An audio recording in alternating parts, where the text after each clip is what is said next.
Hello all, this is David from Sunward Hobbies, and this time I'm going to be doing something quite different. I will be doing a full in-depth model kit build, and I figured the best one to do this with would be my favorite plane, the Fokker Dr.I in 1/32nd scale from Meng. This is going to be a multi-part video. Have no idea how many parts at the moment, but since we now have a spray booth in the studio and all the accommodations I need for a full build, I can't put it off any longer. So this will be a long one, so let's get started right away. I'm going to try and quickly glaze over the history of the plane and the kit itself. So it is released by Meng. However, they did not tool it, as this was originally being developed by Wingnut Wings shortly before they went under, and once they did, and they were selling off all their assets, Meng purchased the molds to this. So I would expect this kit to be very nicely detailed and easy to put together. Now for the Dr.I itself, there is no doubt you have probably seen this plane somewhere in media. Arguably the most famous plane of World War I, flown by many German pilots, including arguably the most famous fighter ace of them all, Manfred von Richthofen, or the Red Baron. Definitely not the highest scoring ace. However, if you ask most people, some of them may have heard of Erich Hartmann. I said Hartmann, not Cartman. Yeah, some people may have heard of him, but everybody has heard of the Red Baron. And don't let media fool you, not every single Dr.I was red. Now, the plane itself didn't really stay in service for long. In fact, the Red Baron didn't even get most of his kills in this plane. Most of them were in the Albatross D5. And being a rotary engined aircraft, where the engine literally spun with the propeller, made it notoriously difficult to fly, which is probably a big reason why this plane did not stay in service very long. But despite all that, like I said in the intro, this is without a doubt my favorite plane. I mean, other than the P-40, how many planes do you know of that actually have a face on them?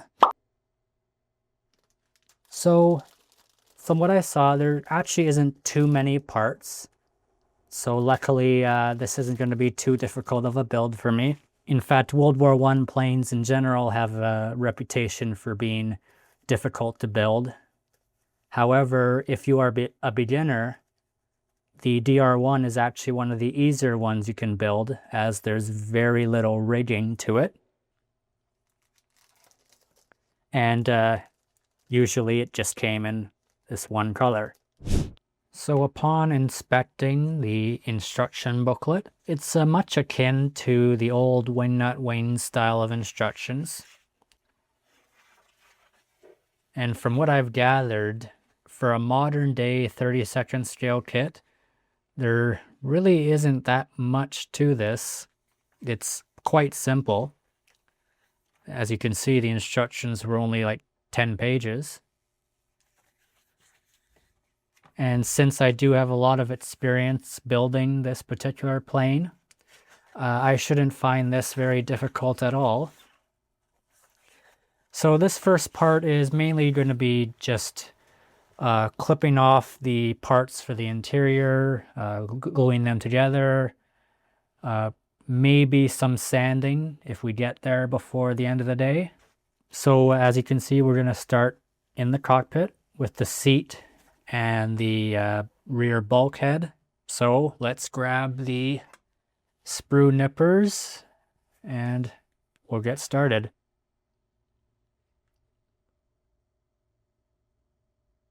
So as I'm clipping this off, I must make note of the plastic used here.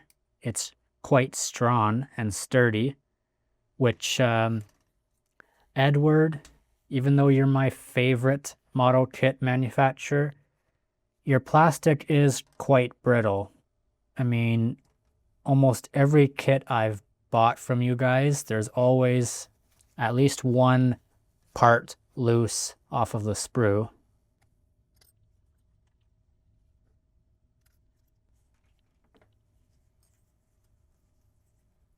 So we've got the seat, the cushion for the seat, and the rear bulkhead.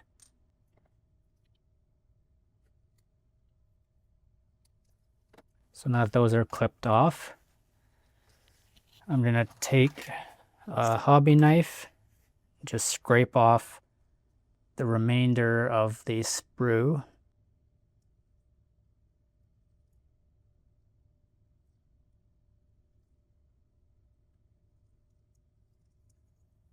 So we're going to just scrape and sand off some of this, make it nice and clean. So that is all the cockpit parts laid out. Now, before I resume, I've got some grievances to air here that I was not expecting to see. So, take here. This is the starboard side of the cockpit wall. If you have seen real pictures of the DR1, you'll know that right around here, hanging off of this bar, is a little leather pouch where pilots would keep their maps and stuff like that. That is nowhere to be seen in the instructions, nor are there any parts on the sprues for such a pouch. Now, I'm honestly surprised that Wingnut Wings would leave out a detail like that. They usually include every single little thing that was on the real plane. So if you are a stickler for that, that's something you'd have to scratch build. And while I'm still on this cockpit wall, why would they put the sink marks on this end, which is the visible end, when they could have just easily put them here? This side will not be seen at all when it's fully built. So now I'm going to have to take some putty and fill these in as well. But hopefully that's all I'll have to complain about here. I mean, other than that, the details on here, the surface details are quite good. Nice rivets and panel lines. All right, so now with that out of the way, I am going to start gluing some of these parts together. So I decided to pull out the Tamiya extra thin cement low odor version just to give it a little attention. I feel it's kind of ignored, even though it really does perform just as good as the regular one.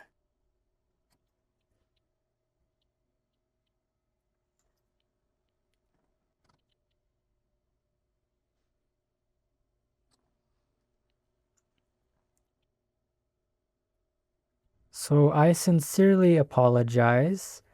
It turns out once you've added all the parts onto the cockpit, then those sink marks I talked about are completely hidden.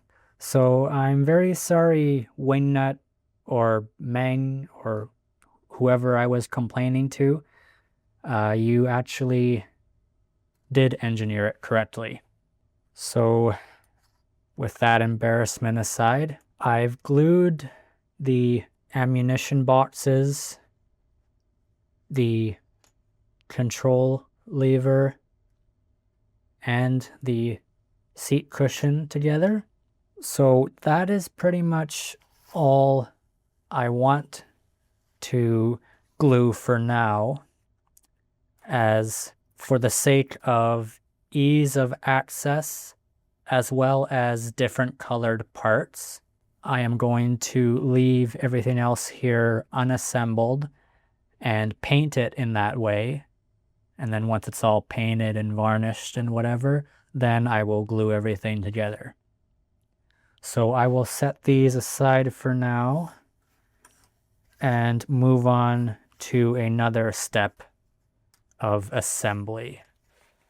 Now I get to show you how to make the machine guns. So If you want the easy way out, the kit does provide you with fully plastic Spandau machine guns. But for those of us who demand realism, you can use the included photo etch barrels and get an end result like this, with the realistic holes in the barrel that you can see right through. So I've got the plastic parts needed for it, and the photo etch fret that comes with this kit, it's actually unique. Instead of the usual fret, which has little tiny connector pins from the part to the fret, they have this adhesive backing, which in a way is better because then you don't have to worry about trying to take the part off of the fret without bending it. Of course, this way is a little awkward too, but if you get it right, then there won't be any damage. There we go. So how on earth am I going to get this flat sheet to look like that? Well, there are professional metal rolling rods that you can use, but I just like to use whatever I've got. So I'm using a micro brush here, just the handle of it. With the barrel here, I'm going to just simply conform it around the brush to get as perfect of a circular shape as I can.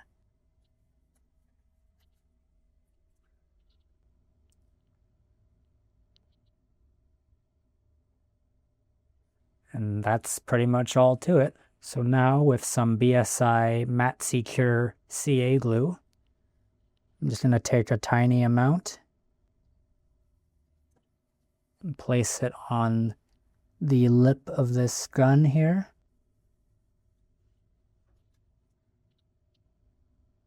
And just slip it on.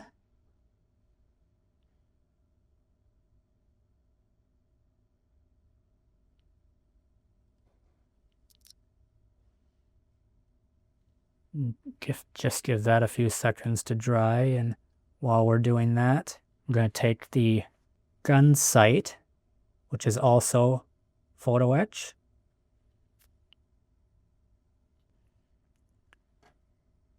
add some more CA glue to this end of the gun,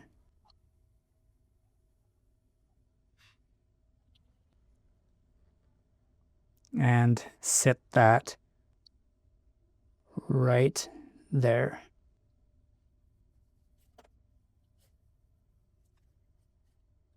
Seems very risky, but if you've been doing it for a while, it's no problem. So now I'm just going to attach the ammo belt as well as the this part here, which acts like almost like a gas power to the gun.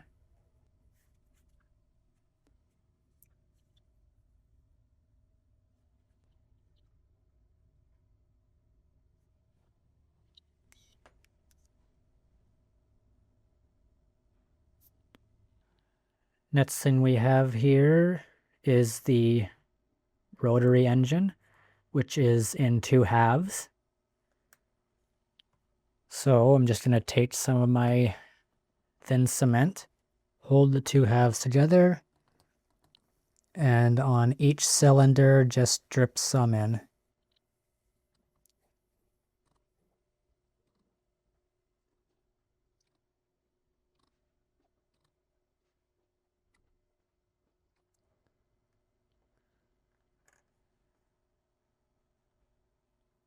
As you saw, there's a hole in each cylinder, so that is where each of these tiny little parts go on. So I'm just going to add those next.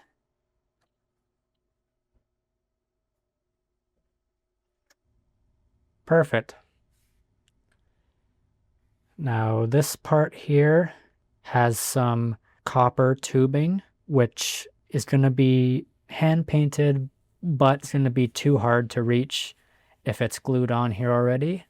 So that is another thing that we will wait to paint. So now I'm going to move on with a few more assemblies.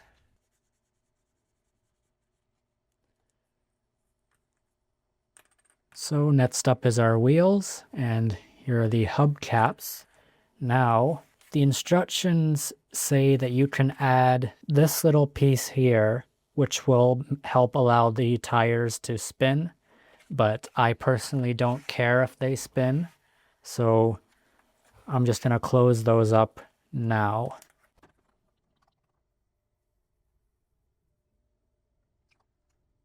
Just align it up with the peg there.